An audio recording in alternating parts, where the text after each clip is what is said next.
Everyone, welcome back to my video lesson. So today I'm going to teach another 5 phrases or structures. Okay, so the first structure that you are going to learn is to be aware of, to be aware of, to be aware that, to be conscious of, to be conscious that, to have conscience. Okay, to have conscience, conscience. Okay, ចឹងពាក្យថា aware ហ្នឹងគឺយើងប្រើជាមួយ preposition of aware to be aware of មានន័យថាយល់ដឹងឬក៏ដឹងណា aware យល់ដឹងឬក៏ដឹងឧទាហរណ៍ I am aware of your problems ខ្ញុំយល់ដឹងពីបញ្ហារបស់អ្នកអញ្ចឹងមានន័យថាម៉េចកាលណាយើងនិយាយថា aware of កាលណាយើងនិយាយពីពាក្យថា aware of មានន័យថាយល់ដឹងហើយ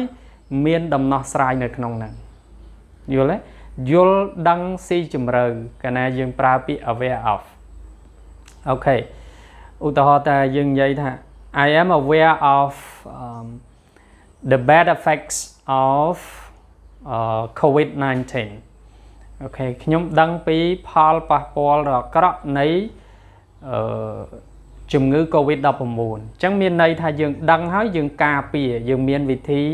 ក្នុងការការពារកាលណាយើងប្រើពាក្យ aware ហ្នឹងហើយ aware យើងត្រូវប្រើជាមួយពាក្យ aware of អូខេប្រើជាមួយ preposition of អានេះគ្រាន់តែជាឧទាហរណ៍មួយឲ្យគ្នាយើងទាំងអស់គ្នាបានយល់ថាតើ aware of ហ្នឹងនៅខាងក្រោយវាត្រូវបូកជាមួយអីណាមិនប្រើ aware of you ទេណាគឺជាទូទៅគឺ something គឺជាអ្វីមួយណា I am aware of your problems ខ្ញុំដឹងពីបញ្ហារបស់អ្នកដឹងហើយយើងមានដំណោះស្រាយនៅក្នុងហ្នឹងយល់ដឹងមានប្រការគួរជៀសវាងទៀតនៅក្នុងហ្នឹងណាអូខេអញ្ចឹង aware អញ្ចឹងយើងបំបែក to be មកទៅជា am is are អញ្ចឹងយើងឃើញទេទៅជា I am aware of នៅដដែលនេះណាគាត់ឲ្យយើងបញ្ចូល your problems I am aware of your problems រៀនចំណាំអា structure ដែលវា link គ្នាអញ្ចឹងណាដើម្បីឲ្យការសរសេរការនិយាយរបស់យើងគឺវា automatically correct វាត្រឹមត្រូវតែម្ដងណាto be aware that អញ្ចឹងពី aware យើងអាចបូកជាមួយ that បានដែរហើយមានប្រយោគហៅហែមកមាន subject មាន verb ណាអូខេឧទាហរណ៍ថា I am aware that you have problems I am aware that COVID-19 is really bad Okay, I am aware that COVID-19 is really bad. Okay. ខ្ញុំដឹងថាអ្នកមានបញ្ហាអូខេកាលណាយើងប្រើ aware that and that ថា you have problems ឃើញអត់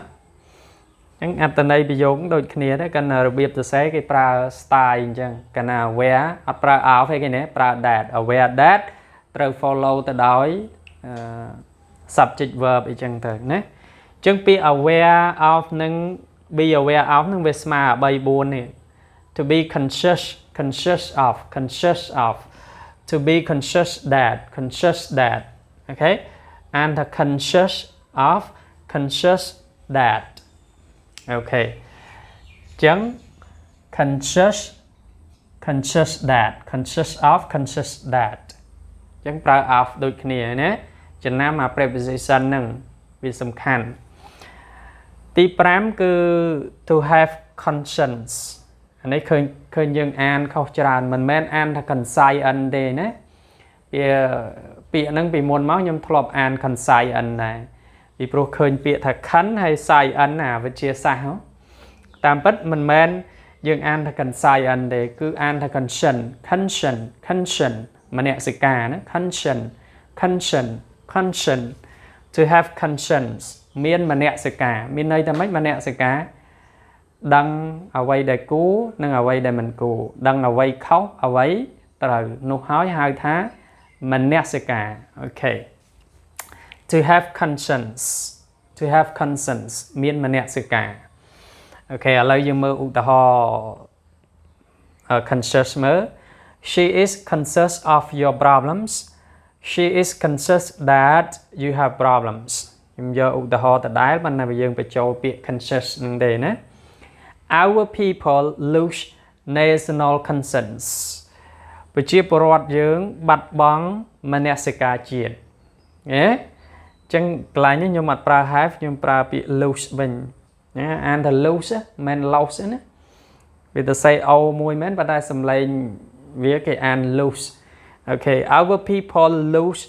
national conscience conscience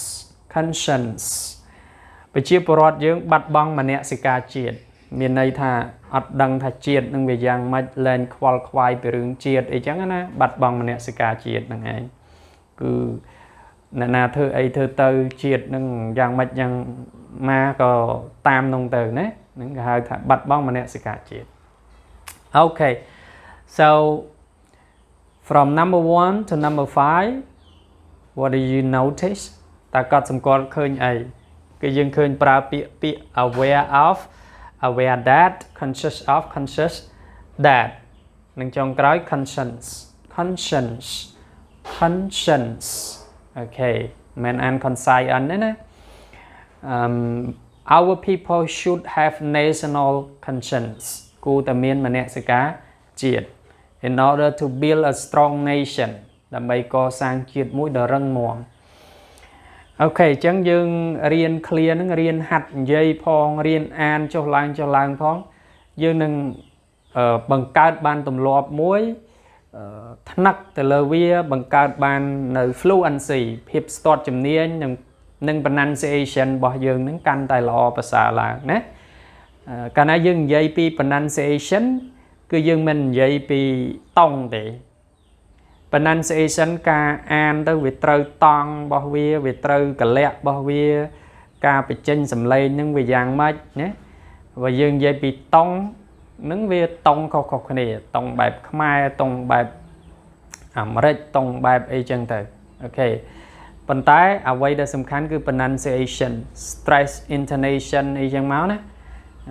ការសកត់សំឡេងការលើកដាក់សំឡេងហ្នឹងគឺវាពាក់ព័ន្ធទៅនឹង pronunciation អូខេបើយើងអានថា aware ទៅពេលយើងទៅអាន avoid វាមិនត្រូវណាអញ្ចឹងយើង pronounce វាឲ្យបានត្រឹមត្រូវហើយយើងត្រូវដឹងពីពាក្យហ្នឹង link ពីមួយទៅមួយហ្នឹងគេប្រើស្អីខ្លះដូចពាក្យ aware ហ្នឹងឯណាបើយើងចេះតែពាក្យ aware មួយម៉ាត់มันគ្រប់គ្រាន់នោះទេมันអាចយកទៅប្រើជាប្រយោគបានទេលុះត្រាតែយើងដឹងថា aware ហ្នឹងត្រូវ link តភ្ជាប់ប្រើជាមួយពាក្យ of ចឹងមកណាអញ្ចឹង aware of អូខេអញ្ចឹងពាក្យ noun របស់ aware គឺអីគេ awareness ការយល់ដឹងawareness ដល់ពេលអានេះ consciousness ក្នុងភាសាធម៌គេបកថាសតិដឹង awareness ឬក៏ consciousness ហ្នឹងអូខេសតិដឹងអូខេអញ្ចឹង video ហ្នឹងមានប៉ុណ្ណឹង and I hope that you learn something សង្ឃឹមថាអ្នកទាំងអស់គ្នានឹងបានរៀនមេរៀនមួយនេះនឹងបានរៀនអ្វីមួយពីមេរៀនមួយនេះអូខេ so see you in the next video thank you for watching